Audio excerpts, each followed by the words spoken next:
नमः शिवाय। हर हर महादेव। स्वागत है आप सभी का आपके अपने चैनल शिव राम कथाएं में। श्री कृष्ण कहते हैं, जो स्त्री अपने पति को वश में रखती है और जो पति अपनी पत्नी को दासी बना के रखता है, उनके साथ क्या होता है। प्रिय श्रोताओं, अगर आपके भी घर में छिपकलियां रहती हैं तो उन छिपकलियों का और क्या आपका पूर्व जन्म का एक गहरा संबंध है। आखिर वह छिपकलियां आपके ही घर में क्यों आती है, उनकी कौन सी इच्छाएं होती है, क्यों आपकी पत्नी उन छिपकलियों से डरती है या उनसे इतनी नफरत क्यों करती है। इसके पीछे बहुत ही गहरा रहस्य है जो श्री कृष्ण ने देवर्षि नारद जी को बताया। इसीलिए आप इस वीडियो को अंत तक जरूर देखिएगा।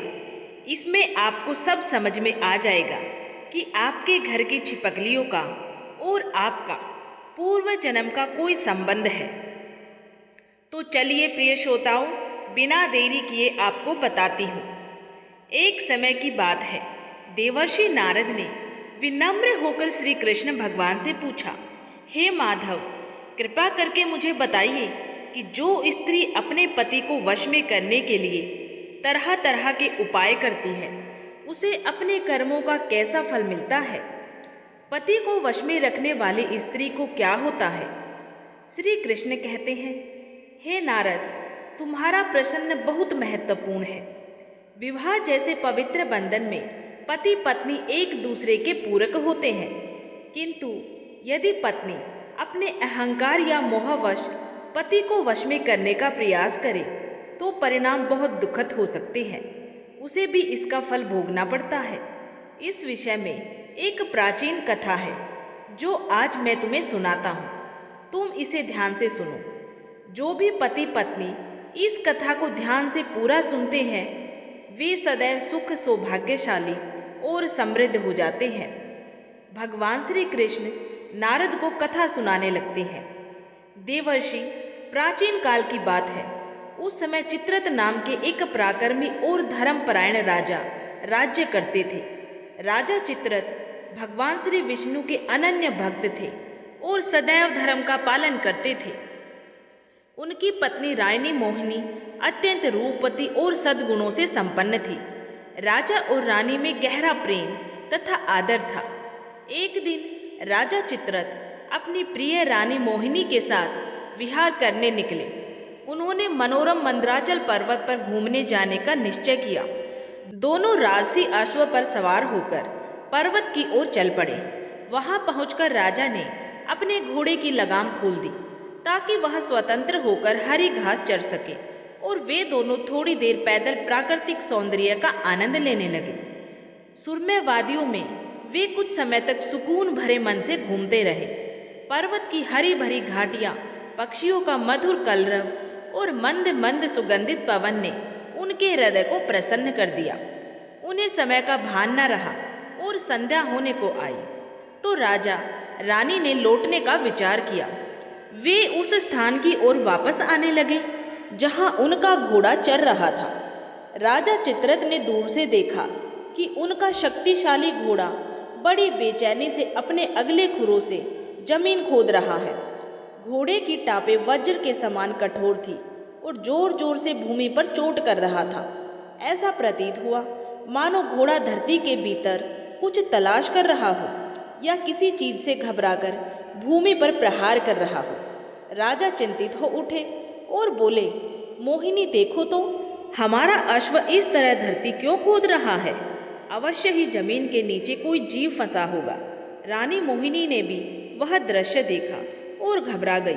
राजा चित्रत तुरंत घोड़े की ओर तेजी से बढ़े और लगाम पकड़कर उसे शांत करने लगे। घोड़ा हिनहिनाकर पृथ्वी को कुदेरना बंद नहीं कर रहा था। राजा और रानी ने पास जाकर नजर डाली तो पाया कि घोड़े के खुर एक जीव को चोट पहुंचा रहे हैं। राजा और रानी के निकट पहुंचने तक घोड़े ने जमीन को काफी कुरेद डाला था। घोड़े के प्रहार से मिट्टी चारों ओर बिखर रही थी। उन्होंने देखा कि धरती की मिट्टी में से एक छोटी सी छिपकली घबराई हुई बाहर निकलने का प्रयास कर रही है। बेचारी छिपकली वहीं किसी बिल में रहती थी। घोड़े की टापों से उसका निवास स्थान उजड़ चुका था। वह जान बचाने को इधर उधर भाग रही थी। अभी वह छिपकली पूरी तरह बाहर निकल भी नहीं पाई थी कि घोड़े के एक तीखे और भारी प्रहार से उसका नन्हा सा शरीर बुरी तरह घायल हो गया। घोड़े के खुर के सीधे आघात से छिपकली लहूलुहान होकर जमीन पर गिर पड़ी और अचेत हो गई। उसका नाजुक शरीर दर्द से फट गया था। दयालु राजा चित्ररथ ने ये हृदय विदारक दृश्य देखा तो उनका हृदय करुणा से भर उठा। एक क्षण पूर्व तक वे प्रसन्नचित्त थे, पर अब उनकी आंखों में उस निरीह प्राणी के लिए दया उमड़ आई। उन्होंने तुरंत घोड़े की लगाम खींचकर उसे रोका और तेजी से घायल छिपकली की ओर बढ़े। राजा ने वृक्ष से कुछ बड़े कोमल पत्ते तोड़े और सावधानीपूर्वक उन पत्तों की सहायता से छिपकली के चोटिल शरीर को घोड़े के खुर के नीचे से उठाया। छिपकली का शरीर निष्प्राण सा लग रहा था और वह मूर्छित अवस्था में थी। रानी मोहिनी भी राजा के साथ वहां पहुंच चुकी थी। राजा चित्ररथ ने उस अचेत पड़ी छिपकली को बड़े प्यार से घास फूस बिछी जमीन पर रखा। छिपकली की सांसों की डोर टूटने को थी। उसका नन्हा सा शरीर अभी भी कांप रहा था। वह जीवित तो थी, पर तीव्र पीड़ा के कारण बेहोश हो चुकी थी। राजा ने चिंतित होकर रानी से कहा, सुंदरी, तुरंत स्वच्छ और शीतल जल ले आओ। यह नन्ही छिपकली हमारे घोड़े के नीचे दबकर मूर्छित हो गई है। इसे जल्दी जल से सींचना होगा, तभी ये बच पाएगी। स्वामी की आज्ञा पाते ही रानी मोहिनी तुरंत पास के ही एक झरने की ओर भागी। आगे श्री कृष्ण कहते हैं, कुछ ही पलों में वे अपने हाथों में शीतल निर्मल जल भरकर लौट आई। राजा ने झुककर अपने हाथों से वो ठंडा पानी छिपकली के शरीर पर धीरे धीरे छिड़कना शुरू किया। शीतल जल की बूंदें गिरते ही मानो चमत्कार हुआ। बेहोशी के अंधेरे में डूबी उस छिपकली के शरीर में धीरे धीरे हरकत होने लगी। थोड़ी देर तक राजा उसे जल से सींचते रहे और मोहिनी पास खड़ी आशा भरी दृष्टि से ये दृश्य देखती रही। अंततः शीतल जल के अभिषेक से छिपकली ने आंखें खोल दी। उसकी मूर्छा टूटी और चेतना लौट आई। घायल होने के कारण उसके शरीर में अत्यंत ही पीड़ा थी। फिर भी उसने करवट लेकर अपनी नन्ही नन्ही आंखों से राजा को देखा। राजा चित्ररथ ने राहत की सांस ली और कोमल स्वर में बोले, भगवान का शुक्र है, यह अब चेतना में आ गई है। रानी मोहिनी ने भी संतोष व्यक्त किया। हाँ स्वामी, ठंडे पानी से इसे सचेत होते देर न लगी। आपने बिल्कुल ठीक समय पर इसे बचा लिया। छिपकली कुछ क्षण तक दर्द से करवट बदलती रही। फिर उसने मानो साहस जुटाकर अपनी आंखें पूरी तरह खोली। सामने राज दंपत्ति को खड़े देखकर वो समझ गई कि इन्हीं के प्रयास से उसकी जान बची है। उस निरीह जीव ने कृतज्ञता भरी दृष्टि से राजा चित्ररथ की ओर देखा। राजा ने दयालु मुस्कान के साथ उसके सिर पर हल्का सा स्पर्श किया, मानो आश्वासन दे रहे हो कि अब वह सुरक्षित है। तभी एक अद्भुत घटना घटी। जमीन पर पड़ी वो साधारण सी छिपकली सहसा मानवीय शब्दों में बोलने लगी। दुर्बल और कांपती आवाज में उसने राजा को संबोधित किया। महाबाहु चित्ररथ महाराज, आपने मुझ पर जो अनुग्रह किया है उसके लिए मैं हृदय से आभारी हूँ। आप जैसे पुण्यवान राजा के सानिध्य में आने से मुझे अब सब कुछ ज्ञात हो गया है। ये सुनकर राजा और रानी दोनों आश्चर्य में पड़ गए। अरे ये क्या, ये छिपकली तो मनुष्य की वाणी में बात कर रही है। राजा ने हाथ जोड़कर उस छिपकली से पूछा, हे देवी, आप कौन हैं और आपकी ऐसी दशा किस कारण से हुई है और आप मनुष्य की वाणी में बात कैसे कर पा रही हैं? कृपया मुझे अपना वृतांत विस्तार से सुनाओ ताकि मैं आपकी सहायता कर सकूं। तब वह छिपकली बोलने लगी, राजन, कृपया मेरी बात सुने। मैं कोई साधारण छिपकली नहीं हूँ, बल्कि अपने पूर्व जन्म के कर्म फल भोग रही एक पापिनी आत्मा हूँ। श्री कृष्ण भगवान आगे कहते हैं, अगर आपकी कृपा ना होती तो आज मेरा जीवन समाप्त हो जाता। आज जब आपके जैसे भगवान श्री विष्णु के परम भक्त का सानिध्य मुझे प्राप्त हुआ तो मुझे मनुष्य की तरह वाणी प्राप्त हो गई और मुझे मेरे पूर्व जन्म के सभी कर्म भी याद आ गए हैं। इसलिए मैं आपको मेरे पूर्व जन्म का चरित्र सुनाती हूँ, तभी आपको मेरे इस दुख का कारण समझ में आएगा। उस छोटे से प्राणी के ऐसे वचन सुनकर राजा चित्ररथ भी आश्चर्यचकित थे, किंतु वे धर्म और अध्यात्म के गूढ़ रहस्यों से भली भांति परिचित थे। उन्होंने मन ही मन सोचा कि निश्चय ही यह कोई पूर्व जन्म का प्राणी है जो शापवश या पापवश छिपकली बना है। उन्होंने तुरंत अपने आश्चर्य को संभाला और पृथ्वी पर झुककर नरम स्वर में बोले, हे भोली प्राणी, निसंकोच अपना वृतांत सुनाओ, मैं ध्यानपूर्वक सुनूंगा। तुम्हारे कष्ट का कारण जानना हमारा कर्तव्य है।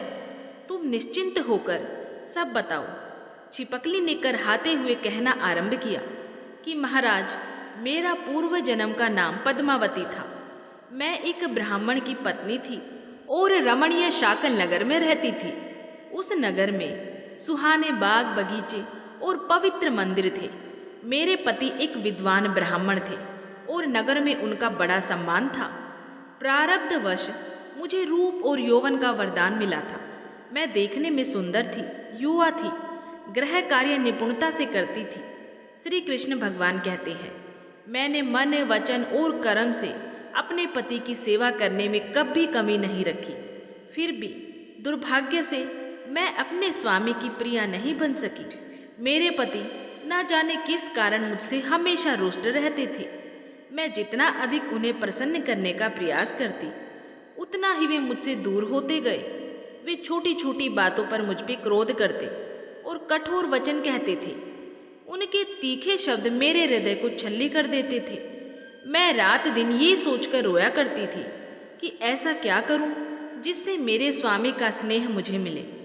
एक पत्नी के लिए इससे बढ़कर पीड़ा क्या होगी कि उसका पति उससे नफरत करे या दूसरों में आसक्त हो। छिपकली बोलने लगी, जी हाँ राजन, मेरे स्वामी का मन मेरे प्रति नहीं था। संभवतः वे किसी दूसरी स्त्री की ओर आकर्षित थे। उनकी बेरुखी और तिरस्कार से आहत होकर मेरे मन में भी धीरे धीरे क्रोध और प्रतिशोध का भाव घर करने लगा। जिनसे हम प्रेम करते हैं, यदि वे हमें तिरस्कृत करें तो प्रेम का स्थान कभी कभी रोष ले लेता है। मेरे साथ भी ऐसा ही हुआ। मैं अंदर ही अंदर ग्लानि और रोष में जल रही थी। आखिर एक दिन क्रोध और दुख में भरकर मैंने निश्चय किया कि अब अपने पति को किसी भी तरह अपने वश में करके रहूंगी। मैं उन्हें दिखा देना चाहती थी कि मेरी उपेक्षा करना उन्हें महंगा पड़ेगा। मेरे मन में एक दुर्भाव उभर आया था कि चाहे जैसा भी हो, मुझे अपने पति के हृदय पर अधिकार प्राप्त करना है, भले ही उसके लिए किसी भी उपाय का सहारा लेना पड़े। उस समय दुख और क्रोध ने मेरे विवेक पर पर्दा डाल दिया था। मैं अपने कर्तव्य पथ से भटक रही थी। यह मुझे तब समझ नहीं आया। मेरे मन में बस एक ही धुन सवार थी, मुझे अपने पति को वश में करना है, चाहे इसके लिए मुझे किसी तांत्रिक उपाय का ही सहारा क्यों ना लेना पड़े। छिपकली रूपी उस स्त्री की आत्मा ने गहरी सांस ली और फिर बोली, हे महाराज, अपने विक्षुब्ध हृदय की आग लिए मैं समाधान ढूंढने घर से निकली। मैंने सुना था कि हमारे नगर की कुछ अन्य स्त्रियों ने भी अपने जीवन में ऐसे दुख झेले थे, लेकिन बाद में उन्होंने कुछ उपाय करके अपने पतियों को फिर से वश में कर लिया था। मैंने निश्चय किया कि पहले मैं उन्हीं स्त्रियों से सलाह लूंगी जो अपने पतियों द्वारा त्यागी या सताई गई थी और जिन्होंने अंततः उन्हें पुनः अपने वश में कर लिया था। मैंने नगर की कुछ बड़ी बूढ़ी स्त्रियों से संपर्क किया, जिनकी कीर्ति ऐसी थी कि उन्होंने वशीकरण द्वारा अपने बिछड़े पतियों को वापस पा लिया था। उन स्त्रियों ने मेरे दुख की गाथा सुनी। वे भी कभी मेरे जैसी ही पीड़ित रही थी, इसीलिए मेरी व्यथा समझ सकती थी। मेरे आंसू और क्रोध से भरे शब्द सुनकर उन्होंने मुझे दिलासा दिया। उनकी आंखों में एक अजीब सी चमक थी, मानो वे कोई गहरा रहस्य जानती हो। उनमें से एक ने मुझसे कहा, बेटी, तेरे पति अवश्य तेरे वश में हो जाएंगे।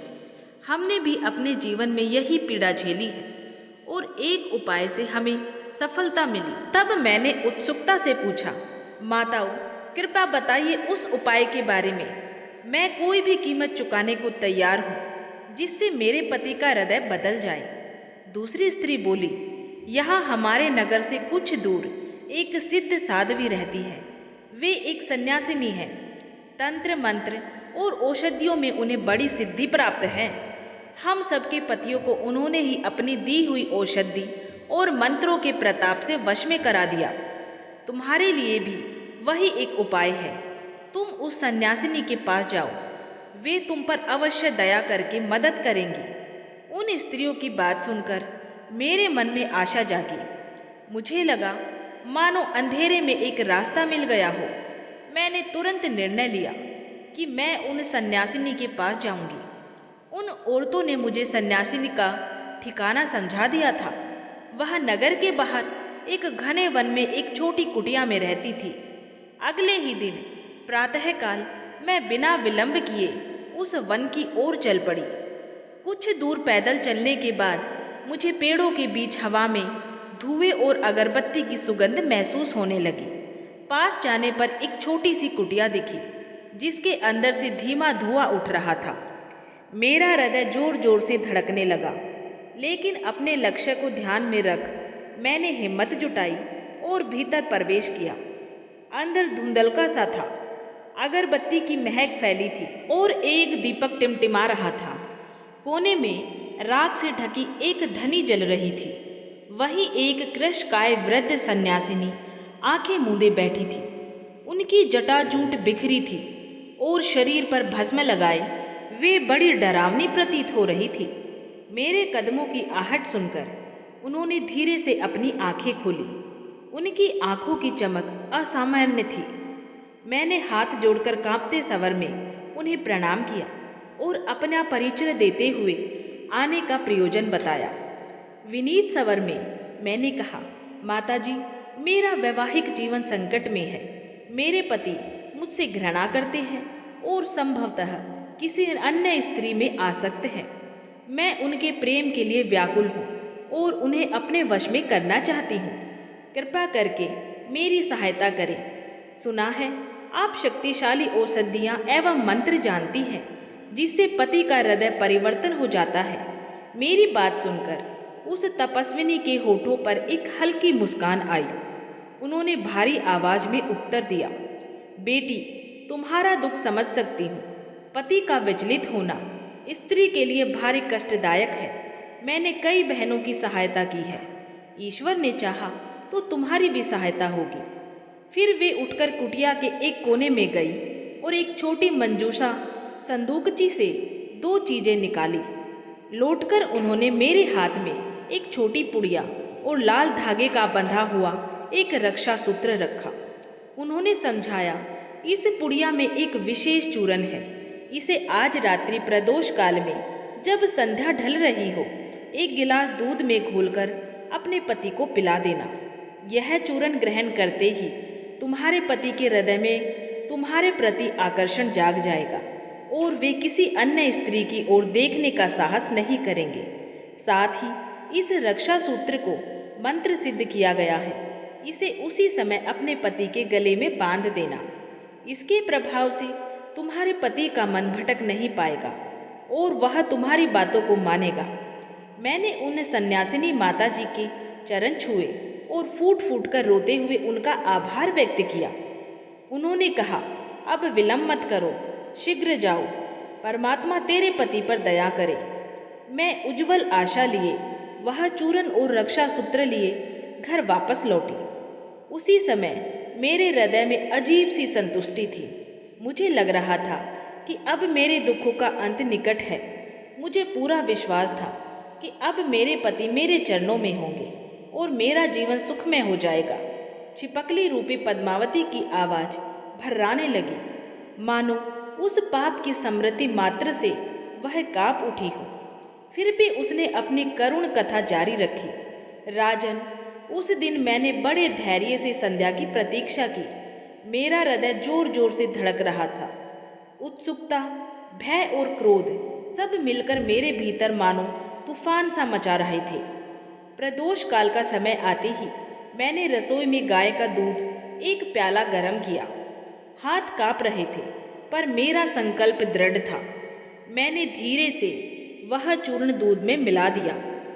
दूध से मिलते ही वह चूर्ण घुलकर अदृश्य हो गया, मानो उसमें कुछ था ही नहीं। किंतु मेरे मन में उसकी शक्ति को लेकर कोई संदेह था ही नहीं। मुझे उसकी शक्ति पर पूर्ण यकीन था। उस शाम जब मेरे पति घर लौटे तो वे कुछ थके थके और चिंताग्रस्त लग रहे थे।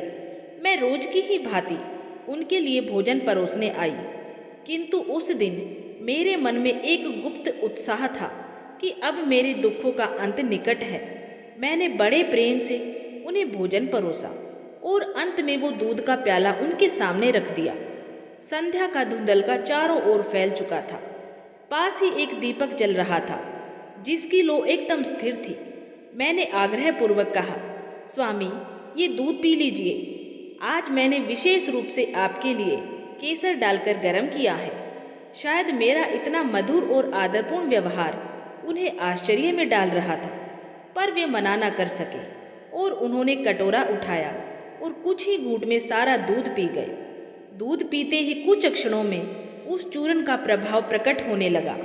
मेरे पति के चेहरे का रंग अचानक फीका पड़ गया। पहले हल्की खांसी उठी, फिर माथे पर पसीने की बूंदें चमकने लगी। मैंने मन ही मन घबरा उठी। ये कैसा बदलाव शुरू हो गया। वो उठना चाहते थे, परंतु लड़खड़ाकर वापस आसन पर गिर पड़े। उनकी आंखों में असहनीय पीड़ा झलकने लगी। मैं घबराकर उनके पास आई और चिंतित स्वर में पूछा, स्वामी, क्या हुआ? अचानक आपकी तबीयत कैसे खराब हो गई? मन में भय था, पर मन के एक कोने में शैतानी संतोष भी था कि मेरे प्रयास का असर शुरू हो चुका है। मेरे पति ने करहाते हुए पेट पकड़ लिया। उन्हें पेट में तीव्र दर्द उठा और वे वही भूमि पर लेट गए। उनकी सांस धोखनी की तरह चलने लगी और चेहरा पीला पड़ गया। ऊपर से मैं व्याकुलता का अभिनय कर रही थी, पर भीतर मेरे अहंकार को तुष्टि मिल रही थी कि जितना अपमान मैंने सहा था, उसकी सजा अब उन्हें मिल रही है। पर महाराज, कुछ ही देर में स्थिति मेरे नियंत्रण से बाहर होती दिखी। उनके पूरे शरीर में अजीब सी जड़ता छा गई। तीव्र जवर ने उन्हें घेर लिया। उनका शरीर कांप रहा था और वो पसीने से तरबतर हो गए। मैं डर तो गई थी, फिर भी खुद को दिलासा दे रही थी कि शायद यह दवा का प्रारंभिक असर भर है, लेकिन मन में गहरी आशंका थी। रात बढ़ती गई और मेरे पति की अवस्था भयानक रूप से बिगड़ती चली गई। वे तड़प तड़प कर कभी बिस्तर पर गिरते, कभी दर्द से भूमि पर लौटते। उनकी हालत देख मेरा कलेजा कांप उठा। यह तो मैंने सोचा ही न था कि वशीकरण का परिणाम इतना भयानक होगा। मैं बुरी तरह घबरा गई थी। ये क्या हो रहा था? यह तो मैंने सोचा ही नहीं था कि वशीकरण का प्रभाव इतना भयानक हो सकता है। मैं बुरी तरह घबरा गई थी। मेरे पति को जैसी पीड़ा हो रही थी, उसे देखकर पत्थर दिल भी पिघल जाता। मैं जल्दी से उन्हें संभाल कर किसी तरह बिस्तर पर लेटा पाई। उनकी आंखें पीड़ा से लाल हो चुकी थी और शरीर तपकर अंगार बन गया था। एक दिन के भीतर ही उनकी सेहत बुरी तरह गिर गई। तेजस्वी देह खोखली होती चली गई। उनका चेहरा सूखकर पीला और आंखें भीतर धंस गई। राजन, उस अभागे चूर्ण के प्रभाव से मेरे स्वामी को क्षय रोग हो गया था। वह दिन ब दिन क्षीण होते गए। उनके गुप्त अंग में एक भयानक घाव हो गया था, जिसमें संक्रमण फैल गया और कीड़े पड़ गए थे। यह अत्यंत भयावह दृश्य था। मैंने अपने क्रोध में जो रास्ता चुना था, वह आग बनकर सब कुछ भस्म करने को उद्धत था। मेरे पति जीवन और मृत्यु के बीच झूल रहे थे। मेरा गर्व अब डर और पछतावे में बदलने लगा था। मैं मन ही मन भगवान से प्रार्थना करने लगी कि किसी तरह से मेरे पति ठीक हो जाए। मुझे अब अपने भयंकर भूल का एहसास होने लगा था। मेरे पति बिस्तर पर पड़े पड़े निरंतर करहाते और आहें भरते रहते। कभी कभी वह दर्द के मारे चीख उठते और फिर बेबस होकर मुझे पुकारने लगते, सुंदरी, सुंदरी, मुझे बचा लो। मैंने तुम्हारा दिल दुखाया, लेकिन अब मुझ पर दया करो। मैं तुम्हारा दास हूँ, तुम्हारी शरण में हूँ। अब कभी किसी पराई स्त्री के पास नहीं जाऊँगा, कभी तुम्हें नहीं छोड़ूंगा। बस मुझे इस पीड़ा से मुक्ति दिला दो। उनकी ऐसी करुण वाणी सुनकर मेरा हृदय फटने लगा। जिन कठोर शब्दों ने कभी मेरे हृदय को छल्ली किया था, आज वही मेरे चरणों में पड़कर गिड़गिड़ा रहे थे। मेरे स्वामी मेरे पैर पकड़कर रो रहे थे। वह दृश्य देखकर मेरे अंदर मानो कुछ टूट गया। बदले की आग कब की बुझ चुकी थी। मेरे हठ का स्थान गहरे पछतावे ने ले लिया। अपने प्रिय पति की इस दशा को देखकर मुझे स्वयं से घृणा होने लगी। उसी क्षण मैंने दृढ़ निश्चय किया कि अब किसी भी कीमत पर मैं अपने पति की जान बचाऊंगी। मैं अपने पाप को सुधारना चाहती थी, यद्यपि बहुत देर हो चुकी थी। पद्मावती रूपी उस छिपकली ने गहरी सांस भरकर आगे कहना शुरू किया। मेरे हृदय में अब पछतावा और भय के सिवा कुछ नहीं था। मेरे पति के करुण क्रंदन ने मेरी आंखें खोल दी थी। मैं तुरंत उठी और भाग भाग कर फिर उसी तपस्विनी सन्यासिनी के आश्रम पहुंची। मुझे देखते ही वो चौंक गई, क्योंकि मैं बुरी तरह रो रही थी। मैंने हाथ जोड़कर हिचकियां लेते हुए कहा, माताजी, मुझसे भारी भूल हो गई है। आपके दिए चूर्ण को पिलाने से मेरे स्वामी पर विपत्ति टूट पड़ी है। वे मृत्यु के कगार पर हैं। कृपा करके अब कोई उपाय बताएं जिससे मेरे पति की रक्षा हो सके। मुझे अपने किए पर गहरा पछतावा है। अगर मेरे पति को कुछ हो गया तो मेरा सर्वनाश निश्चित है। तपस्विनी ने मेरी दयनीय दशा देखी। कुछ देर तक वे आंखें मूंदकर शायद मन ही मन मां प्रार्थना करती रही। फिर भीतर से एक छोटी सी कटोरी में औषधि का घोल लेके आई और बोली, बेटी, भगवान ने चाहा तो इससे तेरे पति का दाह शांत होगा। यह दूसरी औषधि पीते ही तुम्हारे पति स्वस्थ हो जाएंगे। तुरंत जाकर उन्हें ये औषधि पिला दो। मैं उनके चरणों में गिर पड़ी और धन्यवाद करने लगी। वो बोली, अब विलंब मत करो, शीघ्र जाओ। परमात्मा तुम्हारे पति पर दया करे। मैं आशा के अंतिम दीप को सीने में लिए उस औषधि को लेकर घर लौटी। घर पहुंचकर मैंने वो औषधि प्याली में घोलकर किसी तरह अपने अर्धमूर्छित पति को पिला दी। जैसे ही वो दवा उनके कंठ से नीचे उतरी, कुछ ही पलों में चमत्कारी असर दिखाई देने लगा। जो पति कुछ क्षण पहले मौत के मुहाने पर थे, वह धीरे धीरे शांत होकर गहरी नींद में सो गए। चेहरे की पीड़ा कम हुई और श्वासें नियमित होने लगी। उस रात में सुकून से सोते रहे। सुबह होते होते सचमुच चमत्कार हो गया। मेरे पति पूर्णतः स्वस्थ होकर उठ बैठे। ना तेज ज्वर रहा, ना शरीर का दर्द, ना किसी बीमारी का चिन्ह। उनका रोग जड़ से मिट गया था। मेरे स्वामी को फिर से हष्ट पुष्ट देख मेरी आंखों में कृतज्ञता के आंसू बह निकले।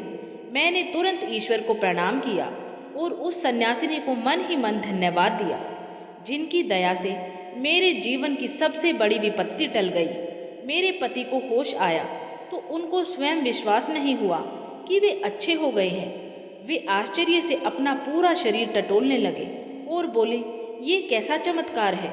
मैं तो निश्चित ही मृत्यु को प्राप्त हो रहा था, अब बिल्कुल ठीक हूँ। फिर उन्होंने मुझ पर दृष्टि डाली। पिछले कुछ दिनों के कष्ट ने उनके हृदय को पूरी तरह बदल दिया था। वे नरम स्वर में बोले, देवी, शायद तुम्हारी सेवा और तपस्या से भगवान ने मुझे जीवन दान दिया है। मैंने तुम्हारे साथ बहुत अन्याय किया, फिर भी तुमने मेरी इतनी सेवा की। मुझे माफ़ कर दो। अब मैं सदा तुम्हारी इच्छा के अनुसार चलूँगा और तुम्हें कभी दुख नहीं दूंगा। ये कहते हुए उनकी आंखें भी नम हो गई और वे मेरे चरणों में झुकना चाहते थे, पर मैंने झट से उन्हें रोक लिया। उस पल मैंने मन ही मन ईश्वर को धन्यवाद दिया कि हमारा दाम्पत्य जीवन टूटते टूटते बच गया है। मुझे लगा कि अब हमारा जीवन सुखी हो जाएगा। उस दिन से मेरे पति मेरे वश में हो गए। उनका हृदय मानो पलट गया। अब वह मुझे कटु वचन तो क्या, ऊंची आवाज में भी कुछ ना कहते, मेरा कहट नहीं डालते थे। मैंने जो चाहा उन्होंने वैसा ही किया, किंतु दुर्भाग्यवश अपने अपराध से मिली ये विजय भी मेरे लिए अंततः श्राप बन गई। मेरे पति के वश में होते ही मेरे मन में अहंकार ने फिर सिर उठाया। वर्षों का दबा रोष और पीड़ा अब सत्ता पाकर उभर आई। जिस पत्नी धर्म को मैं भूल चुकी थी, उसकी मर्यादा को और भी तोड़ने लगी। मैंने अपने पति पर प्रभुत्व जमाना शुरू कर दिया। उन्हें उल्टे आदेश देने लगी, जैसे कभी वे मुझे देते थे। परिस्थिति उलट गई थी। पहले जहाँ मैं संकोचवश अपने पति का नाम सीधे नहीं लेती थी, अब मैं उनका नाम लेकर ही पुकारती। मुझे उनकी प्रतिष्ठा या मान का ख्याल ना रहा। मैंने उन्हें अपने अधीन सेवक की भांति व्यवहार करना शुरू कर दिया। घर के बहुत से काम उनसे करवाने लगी। जो कार्य पहले मैं या नौकर करते थे, अब मैं अपने पति से कहकर करवाती थी। वे चुपचाप मेरा कहा मानते जाते। पहले मैं पति के भोजन करने के बाद ही स्वयं भोजन खाती थी, वही अब मैं जानबूझकर उनके पहले भोजन कर लेती। उनकी आज्ञा या इच्छा का तो प्रश्न ही नहीं था। घर में वही होता जो मैं चाहती। अगर वे कभी भी मुझे किसी बात के लिए टोकते भी तो मैं अनसुना कर देती और उल्टे उन पर ही रोब जमाती थी। महाराज, उस समय मुझे लगा था कि मैंने जीवन की सबसे बड़ी लड़ाई जीती है। मेरे पति अब सदा के लिए मेरे वश में थे और जैसा मैं कहती वैसा ही होता था। एक पल को मुझे लगा कि मैं संसार की सबसे सुखी स्त्री हूँ। लेकिन मनुष्य अपने कर्मों से कब तक भाग सकता है। मेरे पाप ने मेरा पीछा न छोड़ा। कुछ समय बीता और विधि का विधान सामने आया। मेरी मृत्यु का समय आ पहुँचा। मैं अधिक दिन जीवित ना रह सकी। इस नाशवान देह को छोड़कर मैं एक दिन मर गई। मेरे प्राण निकलते ही मेरे सामने यमदूत आ खड़े हुए। उनके भयानक रूप को देखकर मेरी आत्मा कांप उठी। वे काले भुजंग आकृति वाले यमदूत मुझे बेड़ियां डालकर घसीटते हुए यमराज की सभा की ओर ले चले। स्वर्ग लोक का द्वार तो क्या, मैंने स्वयं को यमपुरी के भयानक मार्ग में ही पाया। मेरे मन में गहरा भय और पश्चाताप था, पर अब सब देर हो चुकी थी। यमराज के दरबार में मेरे कर्मों का न्याय होना था। यमराज, जो अपने न्याय के लिए प्रसिद्ध है, सिंहासन पर विराजमान थे। कप कपाती आत्मा के साथ मुझे उनके सामने लाकर खड़ा कर दिया गया। मेरे पापों का लेखा जोखा पढ़कर यमराज क्रोधित हो उठे और भयंकर स्वर में निर्णय सुनाया। इसने अपने पति पर वशीकरण कर घोर पाप किया है। इसे नरक में तपते तांबे की कढ़ा में डालकर युगों तक जलाया जाए। यमराज का आदेश मिलते ही यमदूत मुझे घसीटकर उस नरक के कढ़ा के पास ले गए, जहाँ तपता हुआ तांबा खोल रहा था। मैं चीख चीख कर क्षमा की भीख मांगने लगी, लेकिन वहाँ मेरी सुनवाई करने वाला कोई नहीं था। अगले ही पल उन यमदूतों ने मुझे उठाकर उस खोलते तांबे के विशाल भगोने में फेंक दिया। राजन, वह यातना इतनी असहनीय थी। जैसे ही मेरा सूक्ष्म शरीर उस खोलते तांबे में गिरा, मैं चीख मारकर तड़प उठी। लगता था जैसे असंख्य बिच्छू एक साथ डंग मार रहे हो, जैसे शरीर में आंख के करोड़ों तीर चुभ रहे हो। मैं अनगिनत वर्षों तक इस यातना को भोगती रही। मेरा चीखना, चिल्लाना, रोना, विलाप सब व्यर्थ था। वहाँ मेरी सुनने वाला कोई न था। मेरे पाप मुझे भस्म करते रहे। मुझे तांबे की उस उबलते कढ़ा में डालकर 15 युगों तक जलाया गया। इतने लंबे समय तक नरकीय यातना सहने के बाद जब मेरे कुछ पाप भस्म हो गए, तब यमराज ने मुझे नरक से निकलने का आदेश दिया। मैं समझ चुकी थी कि मेरे कृत्य अक्षम्य थे, किंतु अभी पूरी सजा शेष थी। यमराज ने कठोर स्वर में कहा, इसके पाप पूर्णता नहीं मिटे हैं। इसे मनुष्य योनि अभी नहीं मिलेगी। इसे पृथ्वी पर भेज दो। उनके आदेश से मेरा अगला जन्म पृथ्वी पर एक तुच्छ छिपकली के रूप में हुआ। महाराज, इस छिपकली की देह में मुझे अब 10,000 वर्ष बीत चुके हैं। इतने वर्षों तक मैं इस रूप में पृथ्वी पर भटकती रही हूँ। कभी पुराने खंडहरों में, कभी पेड़ों की खोल में, कभी लोगों के घरों की अंधेरी दरारों में छिपकर मैंने दिन काटे। इस तुच्छ देह के साथ मेरा जीवन अत्यंत दुखमय है। ना ठीक से अन्न, ना जल, बस कीड़े मकोड़े खाकर जीवित रहे। 10,000 वर्षों में अपने पापों पर पछताते और ईश्वर से क्षमा मांगते हुए मैं अपना जीवन बिताती रही। हर दिन मैंने आस लगाकर रखी कि कब मेरा ये श्रापित जीवन समाप्त होगा और मुझे मुक्ति मिलेगी। न जाने कितनी बार प्रार्थना की कि कोई महापुरुष मुझ पर दया करे और मेरा उद्धार कर दे। इतना कहकर उस छिपकली रूपी स्त्री ने राजा की ओर देखते हुए अपना निष्कर्ष और विनीत प्रकट की। महाराज, ये था मेरे पापों का पूरा प्रसंग। मेरी कथा सभी स्त्रियों के लिए चेतावनी है। यदि कोई युवती भी अपने पति को वश में करने का दुस्साहस करती है, चाहे वह वशीकरण मंत्र द्वारा हो या पति का अपमान करके, तो उसके सारे पुण्य नष्ट हो जाते हैं। ऐसी दुराचारणी स्त्री को मेरे समान कठोर दंड मिलता है। उसे मरने के बाद तपते तांबे की कढ़ा में जलना पड़ता है और असहनीय यंत्रणाएं झेलनी पड़ती है। महाराज चित्ररथ, आज मैं बड़ी आशा लेकर आपकी शरण में आई हूँ। आप परम धर्मात्मा हैं। यदि आप मुझ पर कृपा ना करेंगे तो मेरा उद्धार असंभव है। मैं फिर से पाप के कुएं में गिर जाऊंगी। कृपया मुझ पर दया करें। हे महीपाल, आपने स्वयं इतना पुण्य संचय किया है। आप तो इस पृथ्वी पर धर्म के साक्षात स्वरूप हैं और आपके सत्कर्मों ने यमराज के मार्ग को भी विध्वंस कर रखा है। दया करके अपने पुण्य का थोड़ा सा अंश मुझे दान कर दीजिए, ताकि मैं इस घोर छिपकली योनि से छुटकारा पा जाऊं। आपके चरणों में पड़ी यह दुखिया आपसे जीवन की भीख मांग रही है। मेरे स्वामी तो पिछले जन्म में मुझसे रुष्ट थे, पर अब आप जैसे दयालु स्वामी का सहारा मिला है। कृपा करके मुझे इस नरकीय दुर्दशा से मुक्त कीजिए।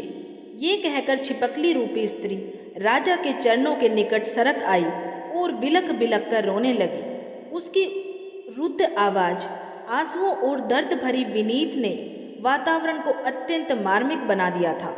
राजा चित्ररथ और रानी मोहिनी ने उसकी करुणा पुकार सुनी। कुछ क्षणों तक वहां सन्नाटा छाया रहा। केवल उस स्त्री रूपी छिपकली की सिसकियां और झिंगुरों की आवाज पर्वत की निस्तब्धता में सुनाई दे रही थी। छिपकली द्वारा सुनाई गई इस हृदय विदारक कथा को राजा चित्ररथ और रानी मोहिनी ने बड़े ध्यान से सुना। कथा समाप्त होते होते रानी मोहिनी के मुख पर गंभीरता छा गई। उन्होंने रोती हुई उस छिपकली की ओर देखा, फिर राजा की ओर मुड़ के बोली, स्वामी, मनुष्य अपने ही कर्मों का सुख दुख रूपी फल भोगता है। इस स्त्री ने अपने पति के प्रति दुष्ट भाव रखकर छल और तंत्र का सहारा लिया। परिणाम स्वरूप यह नरक और यह योनि भोग रही है। इसमें आश्चर्य कैसा? इसे तो अपने कर्मों का फल मिला है। मुझे लगता है इस पापिनी से दूर रहना ही उचित है। रानी के वचन सुनकर राजा चित्ररथ गंभीर स्वर में बोले, मोहिनी, तुम्हारे मुख से ऐसी निर्मम बातें शोभा नहीं देती। हे सुमुखी, सज्जन और साधु पुरुषों का आचरण ऐसा नहीं होता है।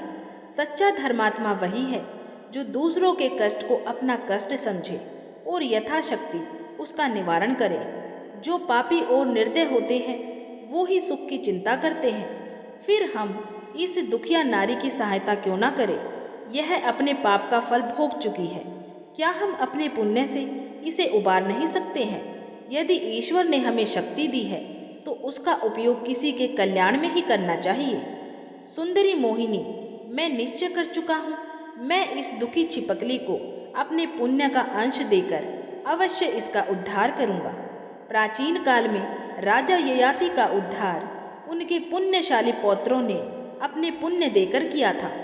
ये मेरा सौभाग्य है कि ईश्वर ने मुझे किसी प्राणी के उद्धार का माध्यम बनाया है। ये कहकर राजा चित्ररथ ने आंखें मूंदी और मन ही मन भगवान श्री विष्णु का स्मरण करते हुए अपनी बाहें आगे बढ़ा दी और दया और वात्सल्य से कांपते स्वर में उसे आशीर्वाद दिया कि हे परमात्मा, मेरे द्वारा किए गए व्रत, तप, दान और सभी शुभ कर्मों का जो पुण्य हो वो सब इस पीड़ित स्त्री को मैं अर्पित करता हूँ।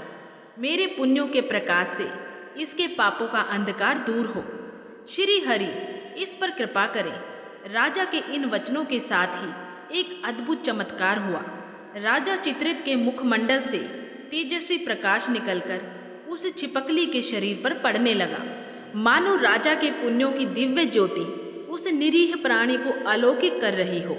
प्रकाश प्रखर हो उठा और छिपकली का छोटा शरीर उसमें लुप्त सा होने लगा।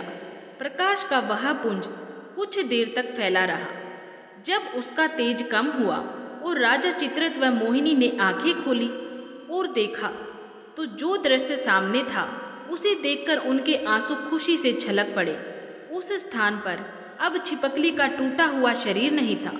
वहाँ एक दिव्य सुंदरी खड़ी थी, रूप अतुलनीय, तेजस्वी, चमकते रतन से जड़ित, दिव्य वस्त्र और आभूषणों से अलंकृत, जिसका मुखमंडल सूर्य की भांति दैदीप्यमान हो रहा था, मानो स्वयं माता लक्ष्मी जी प्रकट हो गई हो।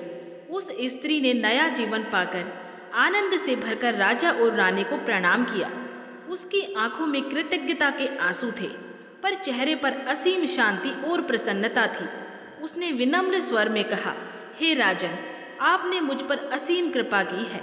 आपका ये उपकार मैं जीवन पर्यंत नहीं भूलूंगी। परमात्मा आपको चिरायु और अपार यश प्रदान करे। इतना कहकर वह दिव्य स्त्री हाथ जोड़कर आकाश की ओर देखने लगी।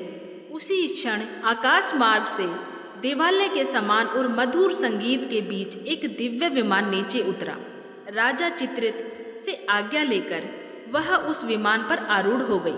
अगले ही पल देवताओं के मधुर गान के मध्य वो विमान आकाश में उड़ चला और वह दिव्य स्त्री बैकुंठ धाम की ओर जाती हुई दृष्टि से ओझल हो गई। इस प्रकार चित्रित ने अपने त्याग और धर्म पालन से एक पीड़ित आत्मा का उद्धार किया। इसके पश्चात राजा और रानी शांत मन से अपने घोड़े पर सवार होकर राज्य की ओर लौट चले। श्री कृष्ण भगवान ने कथा समाप्त कर विराम लिया तो नारद मुनि की आंखों में भी भाव विमाता झलक रही थी। उन्होंने विनम्रता से हाथ जोड़ के कहा, हे प्रभु, आपकी इस कथा ने मेरे हृदय को शुद्ध कर दिया। सचमुच जो स्त्री पति को वश में करने का पाप करती है उसका अंत ऐसा ही दुखद होता है। ये कथा प्रत्येक स्त्री पुरुष के लिए शिक्षा है कि दाम्पत्य जीवन में प्रेम, विश्वास और धर्म पालन ही सर्वोत्तम मार्ग है। प्रिय श्रोताओं, इस कथा से हमें ये शिक्षा मिलती है कि पति पत्नी के संबंध में परस्पर आधार, विश्वास और धर्म का पालन परम आवश्यक है। पत्नी द्वारा पति को छल, जादू टोना या अनुचित ढंग से वश में करने का प्रयास घोर विनाशकारी सिद्ध होता है। पति को परमेश्वर समान मानकर उसकी सेवा और सम्मान करना चाहिए और यही स्त्री का परम धर्म है। जो स्त्री कपट या अहंकार का मार्ग अपनाती है उसे जीवन में कभी सुख नहीं मिलता और उसे अपने कर्मों का कठोर फल अवश्य भोगना पड़ता है। हर हर महादेव। तो उम्मीद है प्रिय श्रोताओं, प्रिय भक्तजनों, आपको ये कथा पसंद आई होगी। अगर आपको ये कहानी अच्छी लगी है तो कमेंट बॉक्स में हर हर महादेव जरूर लिखें। और अगर आपको ऐसी ही धार्मिक कथाएं, कहानियाँ सुनना पसंद है तो उसके लिए हमारे चैनल को सब्सक्राइब जरूर कर लें।